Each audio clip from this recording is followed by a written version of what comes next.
Good morning, student. Welcome to class 7th. In previous class, we read about the transfer of heat. In transfer of heat, we read activity 4.6, activity 4.7, and activity 4.8 and activity 4.9. Today I will teach you sea breeze, land breeze. Okay? The people living in the coastal areas experiences in interesting phenomenon. जो coastal areas यानी जो तटीय areas में रहते हैं उनका experience बहुत interesting होता है. ड्यूरिंग द डे के समय the land gets heated faster than the water. दिन के समय क्या होती है, लैंड जो होती है वो वाटर से ज़्यादा गर्म होती है. The air over the land becomes hotter and rises up.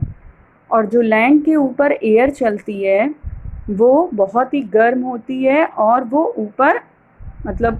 ऊपर जाने लगती है. The cooler air from the sea rushes it downward the land to take its place. और जो कूलर एयर होती है जो हमारी सी से निकलती है यानी समुद्र के ऊपर से, the warm air from the land moves toward the sea to complete the cycle. और जो गर्म एयर होती है लैंड की वो किस तरफ चली जाती है, गर्म हवा जो लैंड से निकलती है वो सी की तरफ चली जाती है. ठीक है, क्योंकि हमने अभी इसके पहले बताया था ना कि गर्म जहाँ पे उसको हीट मिलता है वहाँ पे क्या होने लगता है, वहाँ पे राइजेस अप वो चीज़ होने लगती है. जो साइड की चीज़ें होती हैं वो फिर बीच में आ जाती हैं. तो ऐसे ही जब लैंड हमारी गर्म होती है और राइजेस जब ऊपर की तरफ उठना शुरू हो जाती है तो जो हमारी ठंडी हवा होती है वो समुद्र से लैंड की तरफ आने लगती है. The air from the sea is called the sea breeze. और जो सी से हवा आती है उसको हम कहते हैं sea breeze. To receive the cooler sea breeze the windows of the houses in coastal areas are made to face the sea. इसलिए जितने भी हम लोग के घर बनाए जाते हैं, जो हाउसेस आपके सी के किनारे होते हैं, वो उसकी खिड़कियां हमेशा सी की तरफ बनाई जाती हैं. क्यों? क्योंकि ठंडी हवाएं वहाँ तक पहुँचती हैं. At night it is exactly the reverse. और रात में क्या हो जाता है कि सेम एकदम रिवर्स कंडीशन हो जाती है. The water cools down more slowly than the land. और जो वाटर होता है वो एकदम ठंडा हो जाता है. So the cool air from the land moves downward the sea. This is called the land breeze. फिर क्या होता है, जो ठंडी हवा होती है जो लैंड से होती है वो सी की तरफ जाने लगती है, तो उसको हम कहते हैं land breeze. When we come out in the sun we feel warm. जब हम धूप में आते हैं तो बहुत गर्म महसूस करते हैं. How does the heat from the sun reach us? अब हमको ये कैसे पता होता है कि सन से जो हीट निकलती है वो हमारे तक कैसे पहुंचती है. It can not reach us by conduction और convection as there is no medium such as air in most part of the space between the earth and the सन.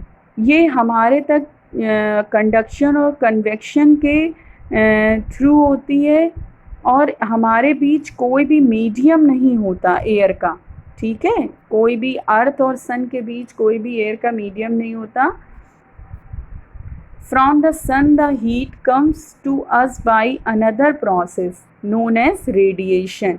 जो हमें सन से हीट मिलती है वो एक रेडिएशन के थ्रू मिलती है. The transfer of heat bye radiation does not require any medium. जो हमें सन से हीट मिलती है रेडिएशन के थ्रू उसमें कोई मीडियम की आवश्यकता नहीं होती. It can take place where as medium is present और नॉट. चाहे मीडियम हो कोई चाहे ना हो वो रेडिएशन हमारे तक आएगी. When we sit in front of a room heater. जब हम अपने रूम में रूम हीटर के सामने बैठते हैं तो we get heat by this process. तो हमको इस प्रोसेस के थ्रू गर्म मिलती है. A hot utensil kept away from the flame cools down as it transfer heat to the surrounding by radiation. और जब हम किसी भी बर्तन को फ्लेम से अलग कर देते हैं तो धीरे धीरे वो ठंडा होने लगता है, तो उसकी रेडिएशंस क्या होती है, वो चारों तरफ फैल जाती है। आवर बॉडी टू, ऐसे ही हमारी बॉडी एक gives heat to the surroundings and receive heat from it by radiation. ऐसे ही हमारी बॉडी में भी है कि जब हम सन के पास रहते हैं, डायरेक्ट सन के कांटेक्ट में, तो हमारा बदन बिल्कुल गर्म हो जाता है, गर्मी लगे।